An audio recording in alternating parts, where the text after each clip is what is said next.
हाँ तो भाई, स्वागत है हमारे नए लेक्चर में। और आज के इस लेक्चर में हम पढ़ने वाले हैं हमारा एक काफ़ी इम्पोर्टेंट टॉपिक, जिसमें हम बहुत सारे इम्पोर्टेंट कॉन्सेप्ट्स को डील करेंगे।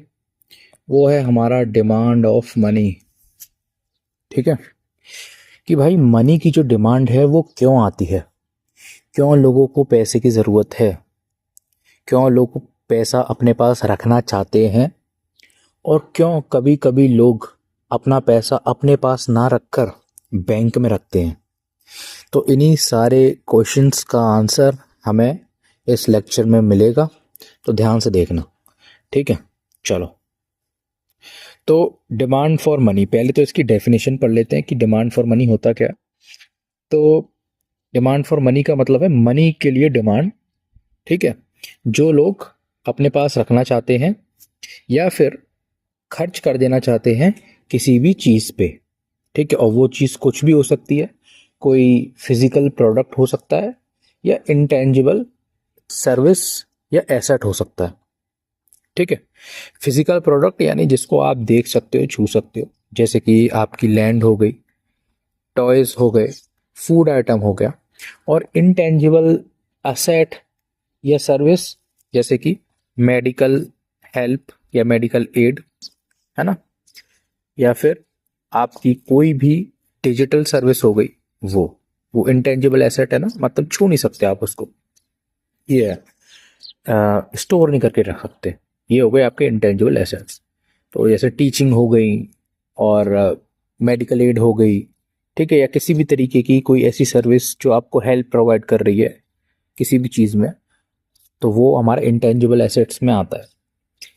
तो डिमांड किस चीज़ के लिए मनी की हो रही है कि हम गुड्स एंड सर्विसेज को अफोर्ड कर पाएँ और उसको होल्ड कर पाएँ, उस वैल्यू को होल्ड कर पाएँ, जिससे हम आगे जाके गुड्स एंड सर्विसेज को परचेज कर पाएँ। इसी वजह से मनी की जो डिमांड होती है वो क्रिएट होती है, क्योंकि जो हमारी लाइफ है उसमें हमें सर्वाइवल तो करना ही है, उसके साथ साथ हमें कंफर्ट की ज़िंदगी जीनी है। तो सर्वाइवल के लिए और कंफर्ट की ज़िंदगी जीने के लिए हमें गुड्स एंड सर्विसेज की ही ज़रूरत पड़ती है। ठीक है, अब ज़रूरी नहीं है कि वो गुड्स एंड सर्विसेज सारे नेचुरल हों, वो मैन मेड भी हो सकते हैं। ठीक है, या सेल्फ मेड भी हो सकते हैं। तो सेल्फ मेड वो मैन मेड के अंदर ही आ जाते हैं। ठीक है, तो उनको अफोर्ड करने के लिए हमें मनी की ज़रूरत पड़ती है। इसी वजह से हम या तो मनी को होल्ड करके रखते हैं या फिर उसे स्पेंड कर देते हैं गुड्स एंड सर्विसेज में। तो demand for money is a demand for holding wealth in the most liquid form. तो ये क्या कह रहा है? तो यानी कि ये उस चीज़ की डिमांड है जो कि सबसे लिक्विड फॉर्म में है। अब मैंने आपको बताया था कि लिक्विड की डेफिनेशन यहाँ पे ईज ऑफ ट्रांजैक्शन को बताती है। ईज ऑफ ट्रांजैक्शन, तो जितनी ज़्यादा ईज ऑफ ट्रांजैक्शन होगी किसी भी चीज़ की, वो उतनी ही ज़्यादा लिक्विड होगी इन टर्म्स ऑफ इकोनॉमी या इकोनॉमिक्स। समझ में आ गई? तो जैसे कि आपके पास करेंसी है, तो करेंसी सबसे ज़्यादा लिक्विड होती है। इनफैक्ट हम उसको परफेक्टली लिक्विड बोलते हैं, क्योंकि हम उसका कभी भी यूज़ कर सकते हैं exchange of goods and services में। अब मोटिव्स क्या हैं? तो डिमांड ऑफ फॉर मनी, इसका मतलब तो हमें पता चल गया कि भैया डिमांड फॉर मनी क्यों क्रिएट हो रही है। अब इसके मोटिव्स को पढ़ लेते। तो यहाँ पे हमने ये मोटिव तो पढ़ा ही कि हमें स्पेंड करना होता है गुड्स एंड सर्विसेज में, बट इसके और कई मोटिव्स भी होते हैं। ठीक है, ये तो है ही है, बट इसके अलावा भी कई सारे मोटिव्स होते हैं जिसकी वजह से हम मनी की डिमांड करते हैं। उनको और पढ़ते हैं, चलो ठीक है। तो सबसे पहला है हमारा ट्रांजैक्शन मोटिव। तो ट्रांजैक्शन मोटिव होता है, इसी वजह से हम मनी को और डिमांड करते हैं। ट्रांजैक्शन मोटिव वही चीज़ को दर्शा रहा है कि हमें गुड्स एंड सर्विसेज को अफोर्ड करना होता है। समझ गए? Money held to finance regular day to day expenditures that arise between the receive of income and its expenditure. ठीक है, तो यानी डे टू डे ट्रांजेक्शन्स के लिए हमें मनी की ज़रूरत पड़ती है। रिसीव मतलब आपने कितना पैसा रिसीव किया है as a form of income, और एक्सपेंडिचर यानी कितना पैसा आपने खर्च कर दिया। तो उन दोनों की रिसीप्ट में के बीच में, या रिसीप्ट एक तरीके का बिल होता है। ये समझो पहले, ठीक है। तो अब ये बिल कैसे आया, जो एक्सपेंडिचर का बिल है वो ऐसे आया क्योंकि हमने पैसा खर्च किया किसी ना किसी गुड्स या सर्विसेज में, ठीक है। तो इसी वजह से हमारी एक्सपेंडिचर रिसीट बनी कि हमने कितना पैसा खर्च किया, समझे। तो normal day to day transactions के लिए गुड्स एंड सर्विसेज को अफोर्ड कर पाने के लिए हमें पैसे की ज़रूरत पड़ती है, तो इसको हम शॉर्ट में ट्रांजैक्शन मोटिव कह देते हैं, ठीक है। तो अब हमारे जो इनकम है वो कुछ ना कुछ इंटरवल्स पे आती है, लेकिन जो हमारे एक्सपेंडिचर्स हैं वो डेली होते हैं, ठीक है। डेली आपको खाना चाहिए, पानी चाहिए, और कई सारी सर्विसेज हो गई, जैसे इलेक्ट्रिसिटी हो गई, वाटर हो गया, और बहुत सारी छोटी छोटी चीज़ें जो आप डेली जैसे ट्रांसपोर्टेशन हो गया जिसकी आपको डेली ज़रूरत पड़ती है। तो इस वजह से भी हम मनी को होल्ड करके रखते हैं, समझ गए। तो डिमांड फॉर मनी यानी पैसे की डिमांड क्यों है, वो उसका एक कारण ये भी है कि इनकम जो है वो एक एक महीने के इंटरवल पे या दो दो महीने के इंटरवल पे आती है, लेकिन जो महीने के बीच के दिन हो गए वहाँ पे ट्रांजैक्शन जो है वो कॉन्टिन्यूसली हो रहा है, वो डेली हो रहा है। तो भाई हमें कुछ ना कुछ पैसा जो है, कुछ ना कुछ जो मनी है वो हमें स्टोर करके रखना पड़ेगा ना, जिससे कि हम ये जो डेली ट्रांजैक्शंस हैं इनको सपोर्ट कर पाएँ। तो ये एक कारण है जिसकी वजह से हम मनी की डिमांड करते हैं और उसे अपने पास होल्ड करके रखते हैं, समझ गए। ये चीज़ है। तो जितना ज़्यादा, अब इसके भी कई सारे फैक्टर्स हैं। तो देखो ट्रांजैक्शन मोटिव है हमारा, ठीक है। अब ट्रांजैक्शन तो हमने पहले ही बताया कि भाई जो डिमांड ऑफ मनी है वो किन किन वजह से होती है, तो हमने उसमें देखा कि ट्रांजैक्शन मोटिव है, फर्स्ट नंबर पे आ रहा है, ठीक है। ट्रांजैक्शन मोटिव्स के भी कई सारे ऐसे फैक्टर्स होते हैं जो इसको शेप करते हैं कि ट्रांजैक्शन मोटिव जो है वो कितना होगा, ज़्यादा होगा, कम होगा, उसको भी कई सारे फैक्टर्स डिटरमाइन करते हैं। तो हम उनके बारे में पढ़ लेते हैं ज़रा, ठीक है। तो सबसे पहली बात है लेवल ऑफ इनकम। अगर आपकी इनकम की लेवल ज़्यादा होगी तो ट्रांजैक्शन मोटिव के लिए आपको कम पैसा अपने पास आप रखोगे, समझ गए। सॉरी, ज़्यादा पैसा आप अपने पास रख पाओगे क्योंकि ज़्यादा इनकम है। मान के चलो किसी इंसान की इनकम है 10,000 और किसी इंसान की इनकम है 1,000, ठीक है। और तो ये अपने पास सिर्फ 1,000 ही रख पाएगा ट्रांजैक्शन मोटिव के लिए, और ये अपने पास 10,000 रख पाएगा। अगर हम मान के चल रहे हैं कि ये अपना 100% रिटेंशन करते हैं अपनी इनकम का, तो आई बात समझ में कि कैसे जितनी ज़्यादा इनकम है तो उतना ज़्यादा इंसान अपने पास पैसा रख सकता है, ठीक है, अपने ट्रांजैक्शंस के लिए। तो ये एक डायरेक्ट रिलेशनशिप है, यानी इनकम जो है वो डायरेक्टली अफेक्ट करती है हमारे ट्रांजैक्शन मोटिव को। जितनी ज़्यादा इनकम होगी उतना ज़्यादा ट्रांजैक्शन मोटिव के लिए हमारे पास ट्रांजैक्शन मोटिव होगा, समझ गए ये। और जितनी ज़्यादा इनकम होगी उतना ज़्यादा चांसेस है कि हम उतने ज़्यादा खर्चे करें, और जितने ज़्यादा हम खर्चे करेंगे उतनी ज़्यादा हमें ज़रूरत पड़ेगी हमारे पास पैसे के होने की। तो ये एक डायरेक्ट रिलेशनशिप बनता है। आपने देखा भी होगा इसी कारणवश जो गरीब लोग हैं वो कम ट्रांजैक्शंस कर पाते हैं कंपेयर टू दोस्त जो कि उनसे कई ज़्यादा अमीर होते हैं। फिर आता है हमारा प्राइस लेवल। अगर प्राइस लेवल ज़्यादा होते हैं तो हमारे ट्रांजैक्शन की डिमांड भी बढ़ती है। अगर प्राइस बढ़ेंगे तो ज़्यादा पैसे की ज़रूरत पड़ेगी, ठीक है, उसी सेम अमाउंट ऑफ गुड्स को परचेज करने के लिए। तो उससे हमारी जो ट्रांजैक्शन डिमांड है उसमें भी बढ़ोतरी आएगी, यानी कि ज़्यादा से ज़्यादा पैसा हमें होल्ड करना पड़ेगा। तो इसको हम ऐसे समझते हैं जैसे कि मान के चलो आटा था पहले 10 रुपये किलो, वीट की बात कर रहे हैं। फिर तो हमें क्या ज़रूरत पड़ती थी, और हम उसको ये 10 रुपी, सॉरी यहाँ पे मैं इसको थोड़ा एडिट कर देता हूँ, 10 रुपी पर किलो था और हमें एक महीने में 10 किलो आटा चाहिए होता था, तो टोटल कॉस्ट आ जाती थी 100 रुपये। तो यानी हमें 100 रुपये की ज़रूरत पड़ती थी। लेकिन अब क्या हुआ, आटे की कॉस्ट हो गई 15 रुपये पर किलो, और अभी भी हमें 10 किलो की ज़रूरत पड़ती है। तो अब टोटल कॉस्ट आ रही है 150 रुपीज़। पहले थी 100 रुपीज़, अब आ रही है 150 रुपीज़। सॉरी, ये क्या हो गया, चलो अब आ रही है 150 रुपीज़। तो यहाँ पे क्या हुआ, यहाँ पे जो है ट्रांजैक्शन, जो मनी जो हमें करना था वो बहुत ज़्यादा बढ़ गया, यानी प्राइस लेवल जो है वो बढ़ गई। तो उससे क्या हुआ, जो हमें डिमांड फॉर मनी है वो भी बढ़ेगा, क्योंकि हमें अब ज़्यादा से ज़्यादा मनी को अपने पास होल्ड करके रखना है। समझ गए? तो ये चीज़ है। अब है हमारा payment period frequency of income received. तो इसमें भी बस ये चीज़ बता रहा है कि ये आप जितना ज़्यादा आपका इनकम रिसीव्ड में गैप होगा, उतना ही ज़्यादा आप पैसा होल्ड करोगे। यानी कि अगर आपकी इनकम जो है वो एक महीने पे आ रही है, तो आपको पता है यार एक महीने में इनकम आ जाएगी, तो मैं कम पैसा होल्ड करके रखता हूँ। लेस मनी आप होल्ड करके रखेंगे अपने पास, किसके लिए? ट्रांजैक्शन के लिए।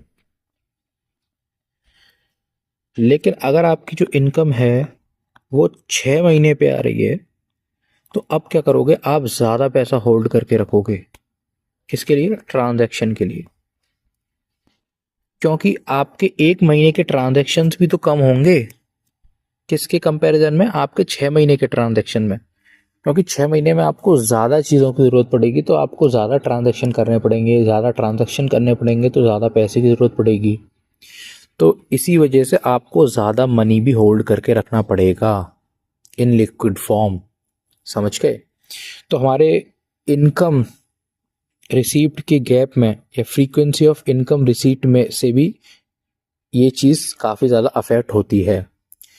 ये हम प्रैक्टिकल लाइफ में भी देखते हैं, जिन लोगों को रेगुलर सैलरी मिलती है वो लोग अपने ट्रांजैक्शंस को कंटिन्यू रखते हैं, ज़्यादातर अपना पैसा बैंक में रखते हैं, बहुत कम ही पैसा अपने पास रखते हैं। लेकिन जिन लोगों की इनकम 3-4 महीने बाद आती है ना, या बहुत ज़्यादा उसमें गैप होता है, तो वो लोग अपना पैसा लिक्विड फॉर्म में ज़्यादा रखते हैं, ठीक है, जिससे कि वो ईजिली ट्रांजैक्शन कर पाए।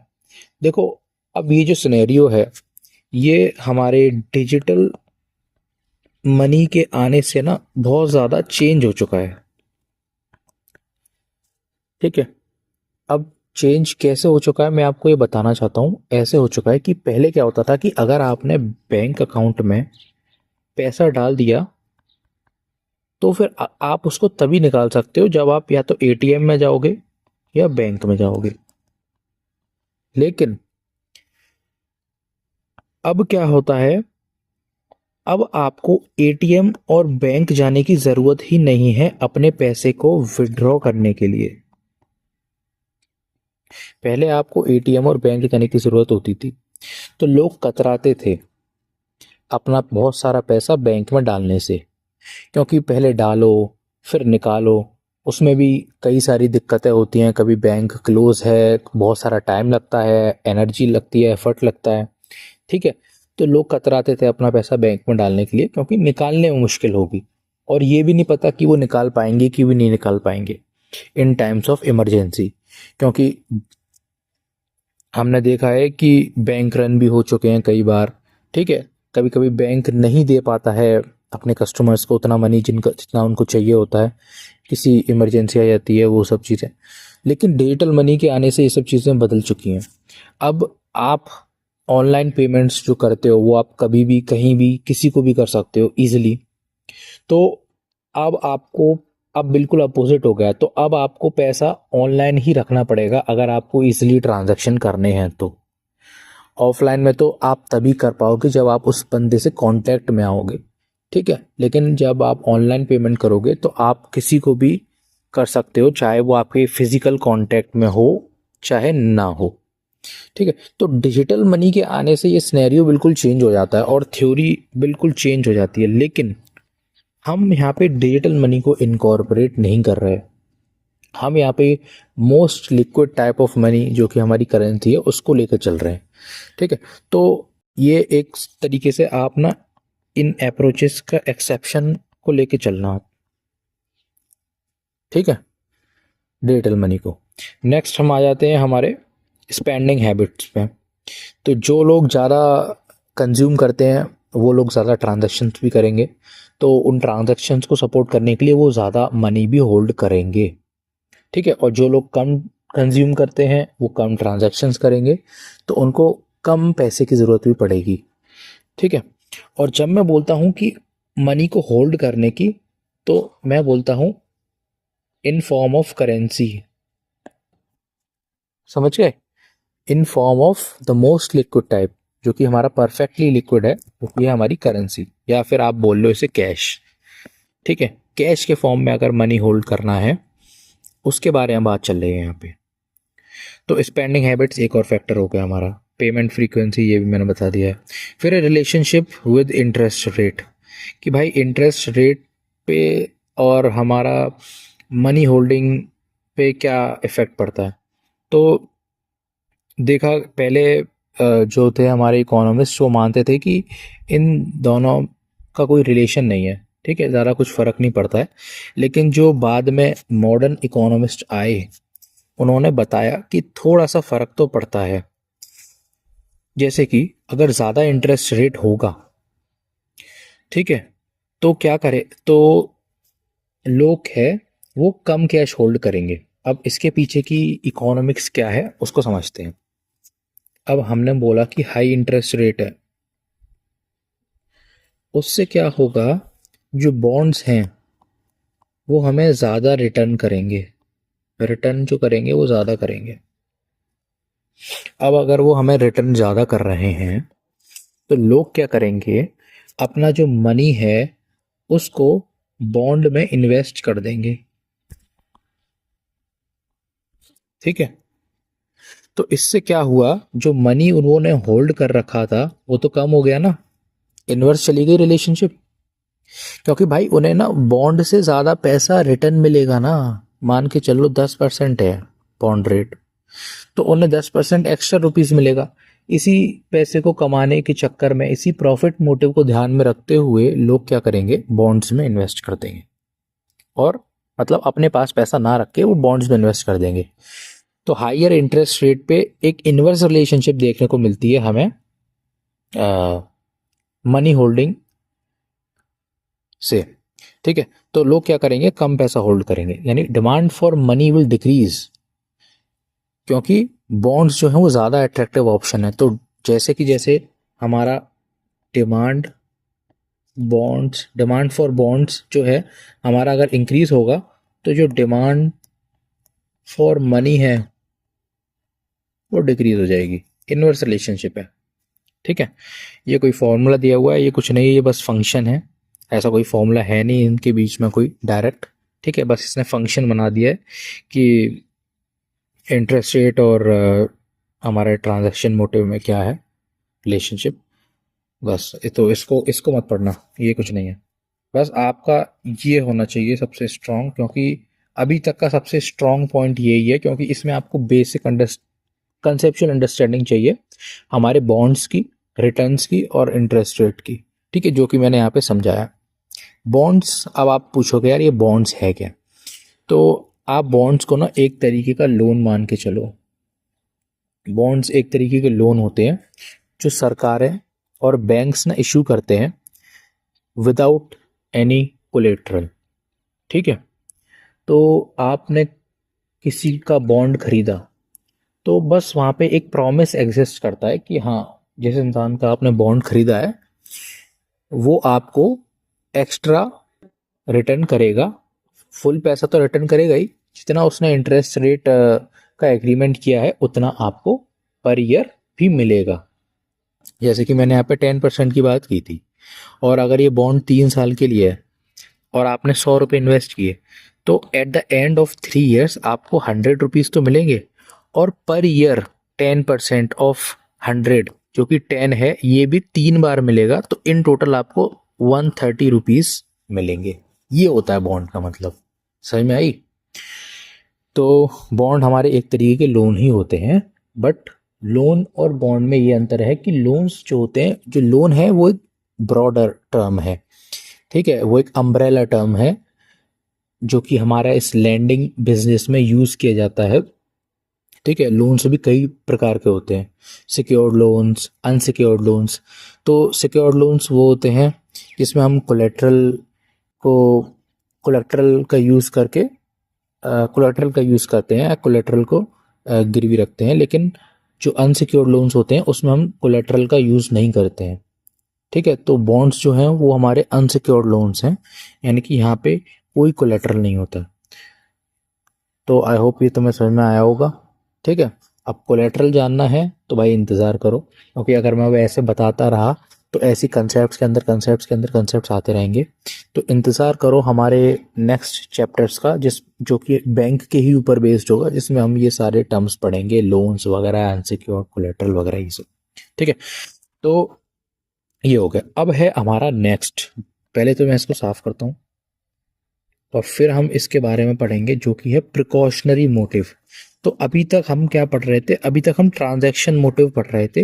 भाई ट्रांजैक्शन करने के लिए हमें ज़रूरी होता है पैसे को होल्ड करना इन फॉर्म ऑफ कैश। लेकिन अब है एक प्रिकॉशनरी मोटिव, एक नया आ गया है, पता नहीं क्या है ये प्रिकॉशनरी मोटिव। इसके लिए भी हमारी डिमांड फॉर मनी होती है। तो प्रिकॉशनरी मोटिव यानी कि कोई भी अनफॉर्सीन इमरजेंसी आ गई, कंटिजेंसी आ गया, कोई डिज़ास्टर हो गया, उसके लिए हमें पैसे की ज़रूरत पड़ सकती है, या कोई ऐसी कोई अपॉर्चुनिटी आ गई जो आप अवेल करना चाहते हैं, और उसके लिए आपको बहुत सारे पैसे की ज़रूरत है, तो ये प्रिकॉशनरी मोटिव होता है। तो इंसान क्या करता है? बच के चलता है भाई, क्योंकि उसे पता है कभी भी कुछ भी हो सकता है, कुछ फिक्स तो है नहीं। ठीक है, कोई इमरजेंसी आ सकती है, कोई डिज़ास्टर हो सकता है, या कोई ऐसी अपॉर्चुनिटी आ सकती है जिसमें उसको बहुत सारे पैसे की ज़रूरत पड़ सकती है। तो इसी वजह से भी लोग क्या करते हैं? पैसे को होल्ड करके रखते हैं इन फॉर्म ऑफ कैश। ठीक है, यहाँ पे लिखा हुआ है लाइफ इज अनसर्टेन। एक तो ये भी होता है कि भाई लाइफ इज अनफेयर, इसको भी आप समझ सकते हैं। तो लाइफ इज अनफेयर, ठीक है, तो कभी भी कुछ भी हो सकता है, अच्छा भी हो सकता है, बुरा भी हो सकता है। तो इसी चीज़ को ध्यान में रखते हुए कुछ लोग क्या करते हैं? मनी को होल्ड करते हैं।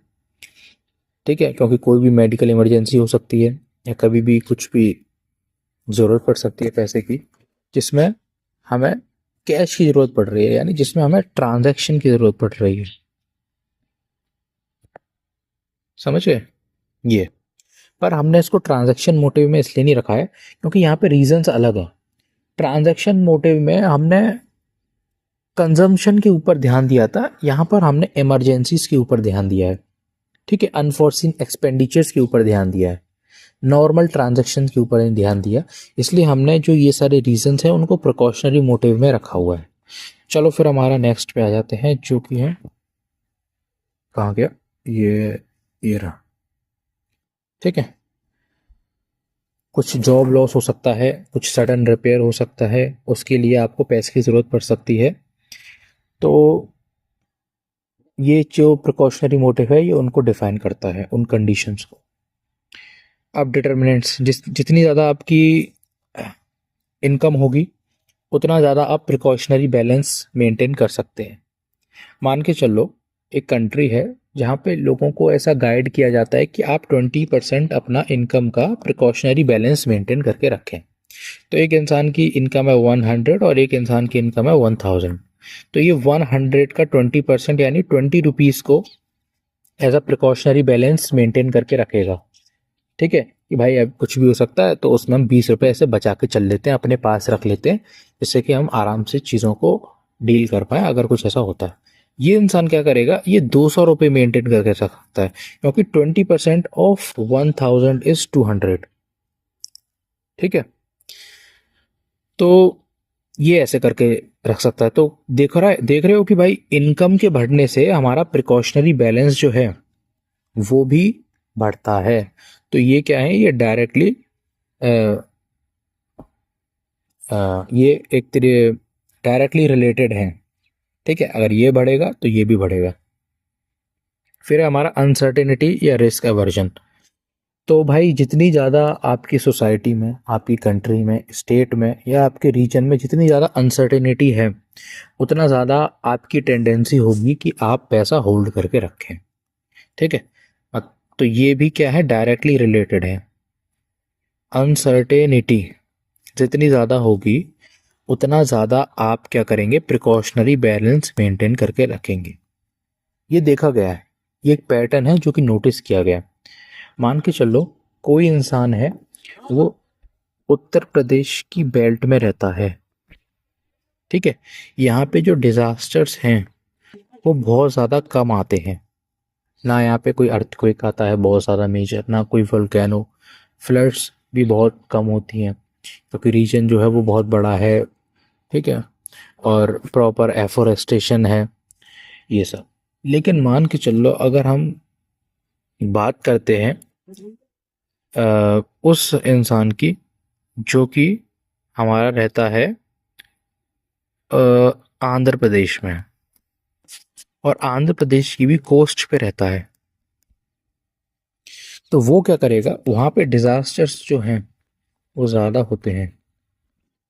डिजास्टर्स ज़्यादा होंगे क्योंकि वहाँ पे आपने सुना होगा कि भाई साइक्लोन्स जो हैं वो ज़्यादा आते हैं। ठीक है, और हर साल आते हैं, तो अनसर्टेनिटी भी ज़्यादा है। ठीक है, रिस्क भी ज़्यादा है।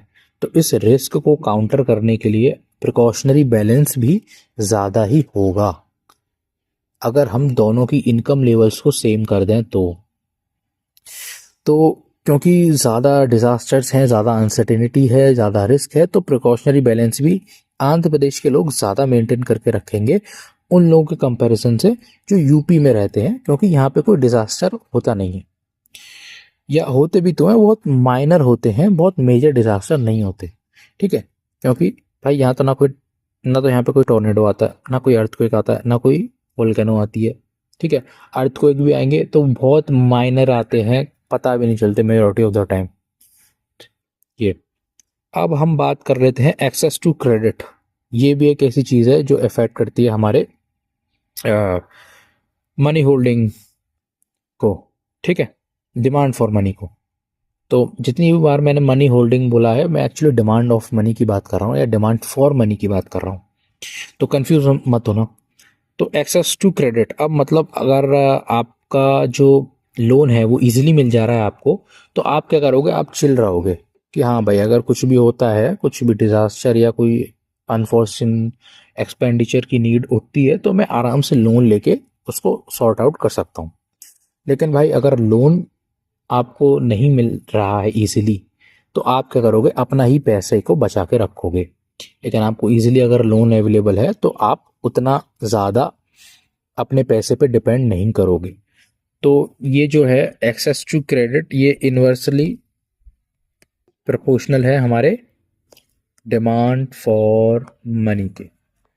अगर अच्छा एक्सेस टू क्रेडिट है तो डिमांड फॉर मनी कम होगी, अगर कम एक्सेस टू क्रेडिट है तो डिमांड फॉर मनी ज़्यादा होगी। आई होप समझ में आया होगा, सिंपल कंसेप्ट है, बहुत ज़्यादा चीज़ें नहीं है डीप इसमें। फिर है इंटरेस्ट रेट। अब देखो भाई, इंटरेस्ट रेट ऐसी चीज़ है ना जो हर चीज़ को इफेक्ट करती है इकोनॉमी में। फिर चाहे हमारा वो इन्फ्लेशन का रेट हो, फिर चाहे लोन्स का इंटरेस्ट रेट हो, ये सब चीज़ें चेंज करती हैं। तो हमारा इंटरेस्ट रेट कैसे इफेक्ट करता है, तो फिर वही बात है कि इसको भी हम कंसिडर करते थे कि ये इनसेंसिटिव है, यानी इनके बीच में ऐसा कोई खास रिलेशनशिप है नहीं। ठीक है, precautionary motive and interest rate में। पर अगर बहुत ही ज़्यादा इंटरेस्ट रेट हाई हैं तो उस केस में लोग क्या करेंगे, रिस्क को भूल के अपना पैसा इन्वेस्ट करने लग जाएंगे, क्योंकि वहाँ पर उनको बेटर रिटर्न मिल रहे हैं। ठीक है, कब, जब इंटरेस्ट रेट बहुत ही ज़्यादा हाई है। किसके, बॉन्ड्स के। यहाँ पे बॉन्ड्स के इंटरेस्ट रेट की बात की गई है भाई, समझे।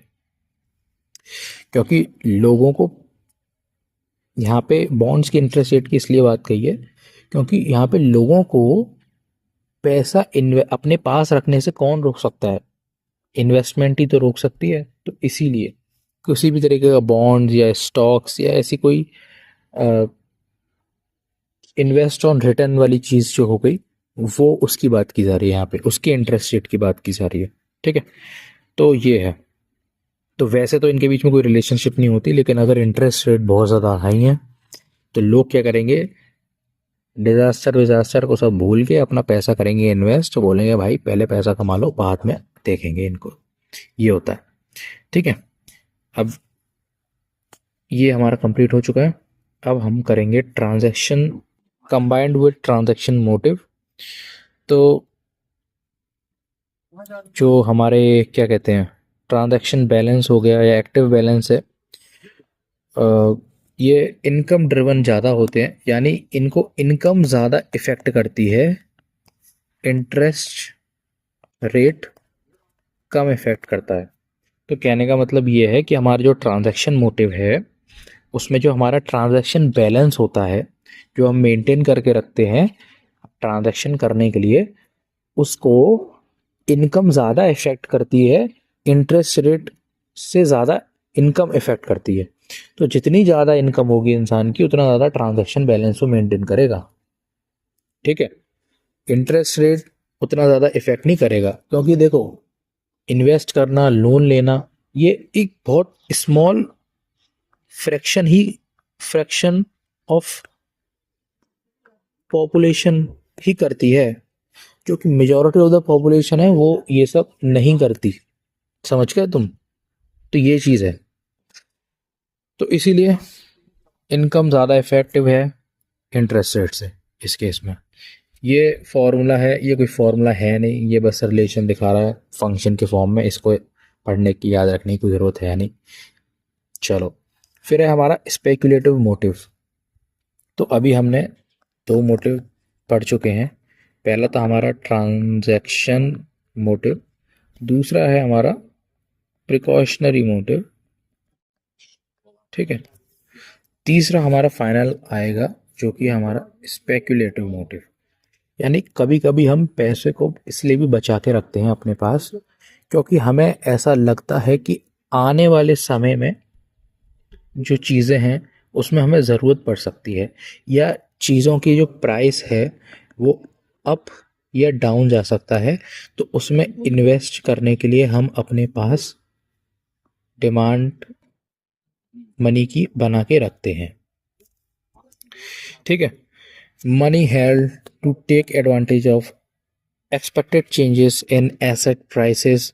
ठीक है, particularly bond prices with the aim of making a capital gain. यानी कुछ भी फ्यूचर में हमारा कुछ भी फ्यूचर में ऐसा तुम्हें लग रहा है कि भाई किसी भी बॉन्ड या स्टॉक्स की प्राइस बढ़ेंगे, तुम क्या करोगे, पैसे को अपने पास बचा के रखोगे, जिससे कि आने वाले समय में इन्वेस्ट कर पाओ। तो उससे ये होगा कि आप अगर इन्वेस्ट करोगे तो उससे आपको प्रॉफिट अर्न हो सकता है। ठीक है, इसका हम एग्जांपल से समझते हैं। मान के चलो कोई स्टॉक है S1, उसकी प्राइस है 10 रुपये, और आपको लग रहा है कि मैं इस 10 रुपये के स्टॉक को खरीद लेता हूँ, क्योंकि इसकी आने वाली प्राइस जो है वो 20 रुपये होने वाली है। तो उससे आपको, अगर आपने एक स्टॉक खरीदा है तो आपको 10 रुपये का क्या हो जाएगा, प्रॉफिट हो जाएगा।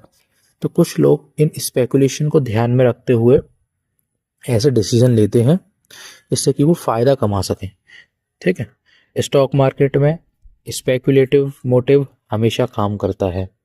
ठीक है, चलो, क्यों ये अराइज होती है? तो ये अराइज इसलिए होती है क्योंकि लोगों के पास चॉइस होती है, या तो पैसा होल्ड करके रखें जिससे कि उन्हें कोई रिटर्न नहीं मिलेगा, या फिर पैसे को बॉन्ड्स में इन्वेस्ट कर दें जिससे कि उन्हें इंटरेस्ट मिलेगा।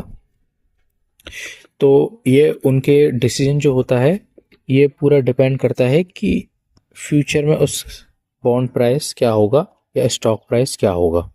समझ गए? तो इस चीज़ को वो स्पेकुलेट करते हैं। तो अब जैसे कि इसको एक बहुत आराम से एक सिंपल एग्जांपल समझते हैं। मान के चलो अनियन का एग्जांपल ले लेते हैं, क्योंकि भाई अनियन को ना बहुत ज़्यादा इसकी होर्डिंग की जाती है, तो इसको समझ लेते हैं। तो मान के चलो बहुत सारा अनियन हुआ एक देश में। ठीक है, और हर साल क्या होता है कुछ महीने बाद अनियन की प्राइस ना डबल ट्रिपल फोर टाइम्स तक चली जाती है। ठीक है, तो लोगों ने क्या किया, लोगों ने स्पेकुलेट करना स्टार्ट किया। किसने? जो हमारे होलसेलर्स हैं उन्होंने, और रिटेलर्स हैं उन्होंने क्या किया, अनियन को स्टॉक होल्ड करके रख लिया, क्योंकि अभी प्राइस है वो कम चल रही है। उन्होंने कहा कि भाई इसकी 3-4 महीने बाद प्राइस 3 टाइम्स 4 टाइम्स हो जाएगी, तो इसको होल्ड करके रख लेते हैं। होल्डिंग का मतलब है बस इकट्ठा करके रख लेना। अ, तो फिर क्या हुआ, 3-4 महीने बाद वही हुआ कि जो अनियन की प्राइस है वो 3 टाइम्स और 4 टाइम्स हो गई। क्यों हो गई? क्योंकि भाई डिमांड ऑफ अनियन जो है, अगर किसी को पता हो, हमारे इंडियन स्टेट्स में वो बहुत ज़्यादा रहती है, और अगर सप्लाई कम हो जाएगी 3-4 महीने बाद तो सीधी सी बात है प्राइस ऊपर जाएगी। तो ये जो हमारे होलसेलर और रिटेलर्स हैं ये बड़े होशियार हैं, ये जानते हैं कि ऐसा होगा, तो इन्होंने स्पेकुलेट किया कि ऐसा होगा। तो उस चक्कर में इन्होंने अनियन में बहुत सारा पैसा इन्वेस्ट कर दिया, और अपने पास अनियन जो है वो बचा के रख लिया, और जब इसकी प्राइस 3 to 4 टाइम्स हुई तब इन्होंने सेल कर दिया। तो उससे इनको 200 to 300% का प्रॉफिट हुआ है, समझ गए? और 200 to 300% ऑफ मनी इन्वेस्टेड, उतने का प्रॉफिट हुआ है इनको। तो भाई देख रहे हो कितना ज़्यादा प्रॉफिट कमा लिया इन्होंने 3 से 4 महीने में ही। तो ये सारी चीज़ें कब हुई? ये सारी चीज़ें तभी हुई जब उन्होंने इन चीज़ों को स्पेकुलेट किया और अपना मनी इन्वेस्ट कर दिया। कुछ लोग चाहे तो इन्वेस्ट कर भी सकते हैं, और कुछ लोग नहीं चाहें तो नहीं भी इन्वेस्ट कर सकते हैं, ये कंप्लीटली उनके ऊपर है। ठीक है, इन्वेस्ट रिलेशनशिप देखा गया है यहाँ पे बॉन्ड प्राइस और इंटरेस्ट रेट के बीच में। जितनी ज़्यादा बॉन्ड प्राइस होती है, सॉरी, जितना ज़्यादा इंटरेस्ट रेट होता है उतनी ही कम बॉन्ड प्राइस होती है। ठीक है, अब ये क्या बोल गया यहाँ पे स्पेकुलेटिव मोटिव में कि भाई ये बॉन्ड प्राइस और इंटरेस्ट रेट। अब ध्यान से समझना यहाँ पर, तो यहाँ पर अब हम एक नए टॉपिक को पढ़ रहे हैं जो कि एक इसी में ही टॉपिक है, वो है relationship between bond price and interest rate. तो अभी तक हम क्या कर रहे थे, हम इंटरेस्ट रेट को प्रिकॉशनरी मोटिव से या इंटरेस्ट रेट को ट्रांजैक्शन मोटिव से कंपेयर कर रहे थे, लेकिन स्पेकुलेटिव मोटिव में हम इंटरेस्ट रेट को बॉन्ड प्राइस से कंपेयर करेंगे। ठीक है, तो चलो देखते हैं। अब बॉन्ड प्राइस मान के चलो 1,000 है, 1,000 रुपीज़, और उसने बोला है कि भैया 10% इंटरेस्ट रेट मिलेगा। तो क्या हुआ, और ये हमारा 3 ईयर्स के लिए होगा, सॉरी 3 ईयर्स छोड़ो, 2 ईयर्स मान लो, 2 ईयर्स के लिए। तो अगर किसी इंसान ने एक बॉन्ड खरीदा है तो उसको 1,000 रुपये तो मिलेंगे मिलेंगे, प्लस 200 रुपये और मिलेंगे, क्योंकि 10% ऑफ 1,100 होता है, और ये उसे 2 साल के लिए मिलेगा, तो इसलिए 200 रुपये एक्स्ट्रा। तो उसे क्या मिल रहा है, इन टोटल 1,200 रुपये मिल रहे हैं। ठीक है, लेकिन अब क्या हुआ, अब हमारे इंटरेस्ट रेट भैया बढ़ गए हैं, यानी कि मार्केट में एक नया बॉन्ड आया और उसका इंटरेस्ट रेट अब ज़्यादा बढ़ गया है, या फिर उसी बॉन्ड के इंटरेस्ट रेट को उन्होंने बढ़ा दिया। ठीक है, अभी तो मिल रहा था ये 10% पे, लेकिन जिन्होंने 10% पे खरीदा उनको तो 10% पे मिलेगा, लेकिन इन्होंने क्या किया, इन्होंने 20% कर दिया उन लोगों के लिए जो लोग नए आए हैं। ठीक है, तो अब क्या होगा, अब जिन लोगों ने 1,000 रुपये जो इन्वेस्ट करेंगे 2 साल के लिए, उनको जो रिटर्न मिलेगा 1,000 तो मिलेगा मिलेगा। ठीक है, वो तो भाई लोन है, वो तो वापस मिलेगा मिलेगा, तो 20% और मिलेगा, तो यानी 200 + 200 यानी 400 रुपये और एक्स्ट्रा मिलेंगे उन्हें, यानी कि इन टोटल उनको 1,400 रुपये मिल जाएंगे। तो देख रहे हो, इंटरेस्ट रेट बढ़ा तो उनका प्रॉफिट भी 200 से बढ़ जाएगा। किन लोगों का? जो अब नए आए हैं, जो नया बॉन्ड आया है उसमें। अब लोग क्या करेंगे, अब लोगों ने देखा भाई हमें मैं उतना ही कैपिटल इसमें इन्वेस्ट कर रहा हूँ और उतना ही कैपिटल इसमें इन्वेस्ट कर रहा हूँ, बट यहाँ पे 200 का रिटर्न मेरे को ज़्यादा मिल रहा है। तो अब लोग क्या करेंगे, कम प्राइस में इस वाले बॉन्ड को लेस प्राइस में सेल कर देंगे। ठीक है, मान के चलो उन्होंने इसको 900 में सेल कर देंगे और इस वाले को खरीदेंगे। तो अब क्या हुआ, इस वाले की डिमांड बढ़ेगी और इस वाले की जो डिमांड है वो बढ़ेगी, और हमारा जो ये वाला बॉन्ड था इसकी जो प्राइस है वो घटेगी, क्योंकि लोग क्या करेंगे, इसकी तरफ शिफ्ट होने की कोशिश करेंगे। अब जब इसकी तरफ शिफ्ट होने की कोशिश करेंगे तो वो यहाँ पर यहाँ इस वाले बॉन्ड को क्या कर देंगे, सेल कर देंगे कम प्राइस में। भाई कम प्राइस में इसलिए सेल करेंगे क्योंकि भाई कोई तो खरीदेगा ना फिर, क्योंकि सेकेंड हैंड चीज़ का तो प्राइस कम ही होता है, सीधी सी बात है। और 100 रुपये में कम इसलिए खरीद रहे हैं क्योंकि उन्हें यहाँ पे 200 रुपये का मुनाफा भी तो होगा। तो अगर मान के चलो 200 रुपये का एक्स्ट्रा मुनाफा होगा, उसमें से 100 रुपये का लॉस घटा दो तो 100 रुपये का एक्स्ट्रा मुनाफा और मिलेगा। किसके ऊपर, 1200 के ऊपर। तो इन टोटल उन्हें 1300 का रिटर्न मिलेगा। समझ रहे हो, यहाँ पे उन्हें से 200 का रिटर्न मिल रहा था, यहाँ पे उन्होंने कम प्राइस में उसे जल्दी से बेचा और 100 रुपये का और मुनाफा कमा लिया। तो ये होता है जब इंटरेस्ट रेट बढ़ते हैं बॉन्ड्स के, तो वो बॉन्ड प्राइस को कम कर देता है। तो इस बॉन्ड की जो प्राइस जो पहले 1000 थी अब वो 900 हो जाएगी, क्योंकि इसे 1000 में कौन ही खरीदना चाहेगा जब उन्हें यहाँ पे बेटर ऑप्शन मिल रहा है। तो इसलिए उन्होंने क्या किया, 900 में बेचा है इसे, ठीक है, जिससे कि यहाँ वाले लोग जो 900 में इसको खरीदेंगे उनको भी 300 रुपये का फ़ायदा हो पाएगा। अब इसका बिल्कुल अपोजिट केस पढ़ लेते हैं। यहाँ पे तो हमने इंटरेस्ट रेट को बढ़ा दिया, लेकिन क्या हो जब मैं बोलूँ कि भाई इंटरेस्ट रेट जो है ना वो अब कम होंगे। अब देखना ध्यान से, तो 1000 रुपये इन्वेस्ट किए, 10% इंटरेस्ट रेट 2 साल के लिए, कितना रिटर्न मिल रहा था, 1000 + 200, जो कि कितना बैठेगा, 1200। ठीक है, ये हमारा बॉन्ड प्राइस थी। अब बोला अब 5% हो गया इंटरेस्ट रेट, तो अब क्या होगा, और ये भी 1000 का ही बॉन्ड है और ये भी 2 साल के लिए ही है। तो अब क्या हुआ, लोग क्या बोलेंगे, भाई यहाँ पे मेरे को 10% का मिल रहा है, यहाँ पे मेरे को 5% का मिल रहा है, तो भाई मैं उतना ही पैसा इन्वेस्ट कर रहा हूँ और तो यहाँ पे मेरे को ज़्यादा प्रॉफिट मिल रहा है। तो वो क्या करेंगे, इस वाले बॉन्ड को खरीदने की कोशिश करेंगे। अब जब वो इस वाले बॉन्ड को खरीदने की कोशिश करेंगे तो जो ये वाला बॉन्ड है इसकी प्राइस जो है वो बढ़ जाएगी, क्योंकि इसकी भी लिमिटेड सप्लाई है। समझ रहे हो, बॉन्ड्स को भी लिमिटेड सप्लाई में ही, लिमिटेड ही सप्लाई होती है बॉन्ड्स की भी, अनलिमिटेड बॉन्ड्स तो होते नहीं हैं। तो इस वजह से हमारे इस वाले बॉन्ड की प्राइस बढ़ेगी, है ना। और लोग क्या करेंगे, इसको हो सकता है ज़्यादा पैसे में 1100-1200 रुपये में बेच सकते हैं, क्योंकि इसकी डिमांड ज़्यादा है मार्केट में और सप्लाई कम है। तो ये तो हमने बेसिक कंसेप्ट है, हमने पढ़ा है कि जब डिमांड ज़्यादा होती है, सप्लाई लिमिटेड होती है, तो उस चीज़ की प्राइस बढ़ती है।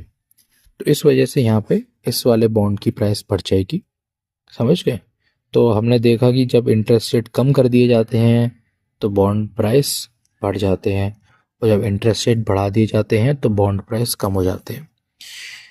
तो ये हमारे स्पेकुलेटिव मोटिव में आता है ये सब चीज़ें, ठीक है।